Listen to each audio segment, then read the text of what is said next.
You know, there's a secret to feeling better, to kind of rejuvenating yourself. It's one that many people don't talk about. It's not one you'll find in the self-help videos. What it did for me, you know, the feeling of stress and heaviness I had weighing on me just lifted away. Stay tuned, because by the end of the video, you're going to be so excited to go out and try this yourself. And you should be.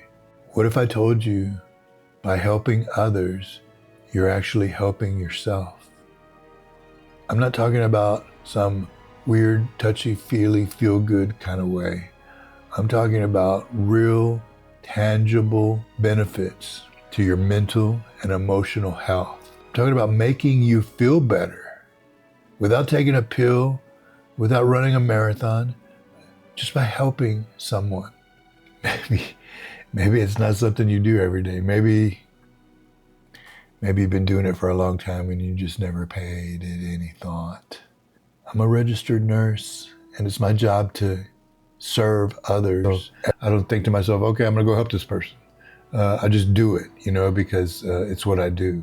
I do it without thinking. And, you know, that's not to say that I do it so much that it takes all the joy out of it, because it's not entirely true.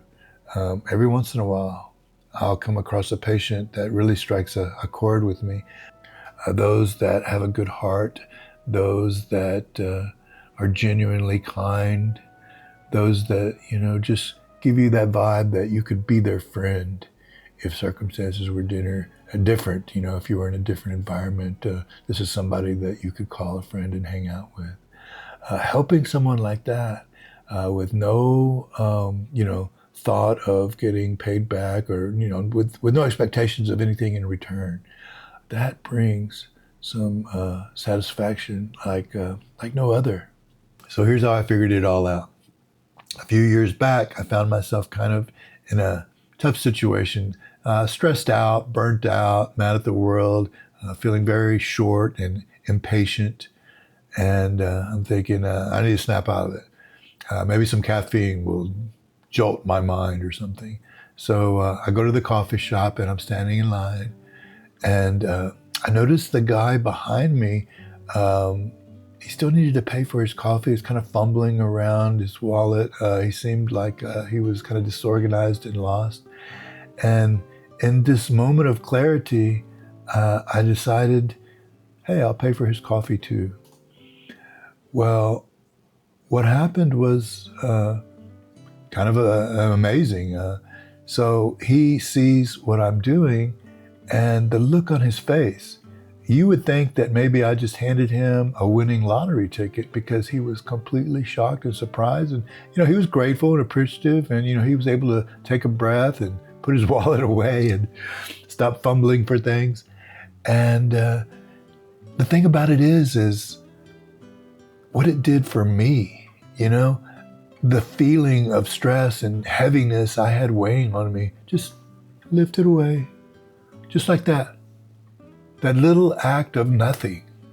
You know, how much does a coffee cost? $7 at the most. What's $7 going to do for you? Is it going to make you? Is it going to break you? No. You know, it's not a lot of money.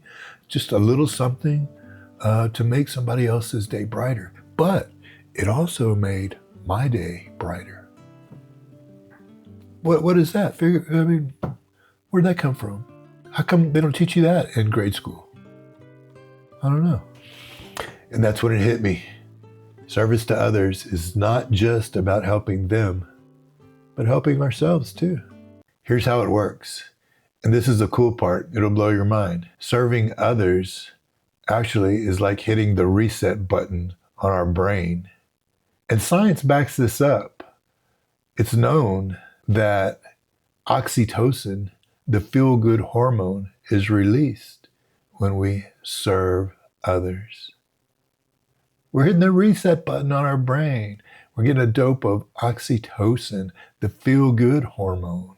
It lowers your stress, improves your mood, and makes you feel connected to something bigger than yourself. And don't we all need a little stress reduction and the feeling of being more connected?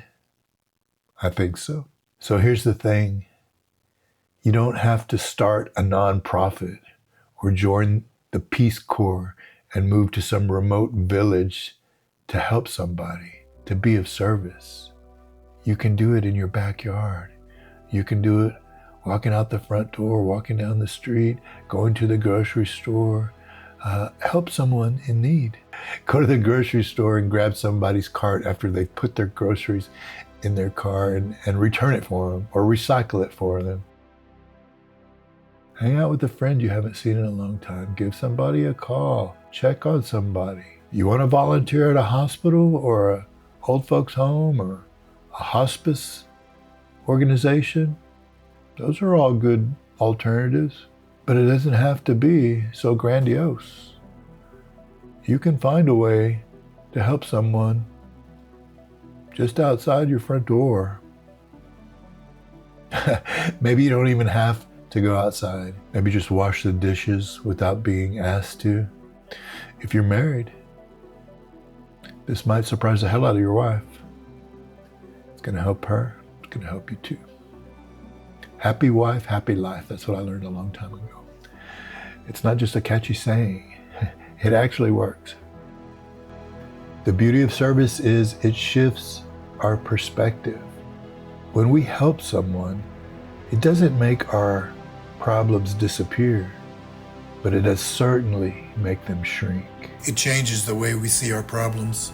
Kind of like walking outside on a starry night and looking up at the sky. The grandness of what you see makes everything else going on in your life, all the issues, shrink a little bit. And we just don't look at them with the same importance, you know? It's like, oh, this fuss for what? Look at this world. Look at the amazingness around us. My problems just shrink by comparison. That's what this does. So here's my challenge to you. I want you to get out there and help someone, anyone, even in the smallest way. Just do for them. Think about what their needs might be and do for them. Put their needs in front of yours. And I want you to let me know how it works out for you. Hey, if you've enjoyed this little talk today, do me a favor, make sure you hit the subscribe button, drop me a comment, hit the thumbs up button, and come back and see us again. We want to talk some more about these important aspects about life. Life's all we got. We only got one. We got to make most of it. Mursegeorge out.